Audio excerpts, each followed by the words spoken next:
L'homme entra dans une cabine téléphonique lugubre, totalement inconscient que la porte derrière lui s'était refermée automatiquement. Au moment où il s'en rendit compte, il était déjà trop tard. Il eut beau pousser ou tirer de toutes ses forces, la porte ne bougea pas d'un pouce. Jacques tenta nerveusement chaque côté, mais rien ne fonctionnait. Alors qu'il commençait à paniquer, deux jeunes hommes passèrent par là par hasard. L'homme leur demanda rapidement de l'aide, et réalisant qu'il était coincé, ils accoururent et tirèrent fortement sur la porte. Mais peu importe combien de temps ils tirèrent, la porte ne bougea pas d'un centimètre. Au fil du temps, de plus en plus de gens se rassemblèrent pour regarder, mais au lieu d'aider, ils restaient là à rire. Après avoir tiré de toutes leurs forces pendant un moment et constaté qu'ils n'y arrivaient pas du tout, les deux hommes abandonnèrent. Frustrés, un groupe d'enfants turbulents a profité de l'occasion pour se précipiter sur l'homme et se moquer de lui, le traitant de gros singe. Alors que la foule devenait encore plus dense, un culturiste de 150 kilos s'approcha et déclara qu'il pouvait ouvrir la porte en 10 secondes. L'homme sourit joyeusement en apprenant qu'il était sauvé. Le culturiste fit un geste de la main, saisit fermement la poignée et tira de toutes ses forces. Mais la porte ne bougea pas, refusant d'abandonner. Il utilisa toute sa force, mais finit par casser la poignée. Son effort maladroit fit éclater de rire toute la foule. Même l'homme prisonnier ne put s'empêcher de rire. L'homme musclé fit rapidement signe à tout le monde de se taire. Cette fois-ci il semblait avoir pleine confiance, et tout le monde était plein d'espoir.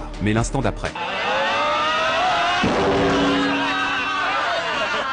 cette fois, il s'avoue enfin vaincu. Est-il vraiment impossible de sortir? Alors que l'homme commençait à désespérer, un camion arriva au coin de la rue et 4 hommes en descendirent. Ils s'approchèrent de la cabine téléphonique avec des tuyaux en acier à la main. Puis, sous les yeux de tous, ils fixèrent les tuyaux à la cabine, ignorant les cris de l'homme. Après avoir tout attaché, ils soulevèrent l'homme avec la cabine et la portèrent jusqu'au camion. À l'aspect de ce processus habile, il était évident que la cabine téléphonique leur appartenait. Sans consulter l'homme, ils le hissèrent dans le camion, puis ils partirent. L'homme a paniqué, ne sachant pas où il l'emmenait, ne réalisant pas qu'il était sur le point de s'embarquer pour un voyage de mort. Après un long moment, le camion s'est lentement engagé dans un tunnel sombre. Le tunnel était bordé de cabines téléphoniques identiques.